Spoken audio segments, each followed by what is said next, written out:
तो भाई लोग बहुत बड़ी खबर निकल के आ रहा है कि पावर स्टार पवन सिंह का कल सुबह एक और गाना आने वाला है। गाना का नाम है कोयलिए बोले धीरे धीरे। एक गाना है, देख लीजिए।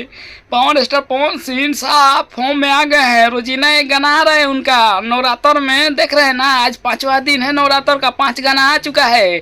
कल 6ठा दिन है, कल भी एक आएगा। आपको क्या लग रहा है? पावर स्टार पवन सिंह अपने काम को लेके पूरा फोकस कर दिए हैं, तो एकदम जी एकदम अपने काम को लेके सीरियस है। अब पावर स्टार पवन सिंह के लिए क्या कहिएगा कमेंट में बताइएगा। अब बात करते हैं गाना कौन लिखा है। तो भाई लोग गीतवा लिखे हैं पवन पाड़े और म्यूजिक दिए हैं छोटू रावत। गाना गाने वाले को तो पता ही है पावर स्टार पवन सिंह।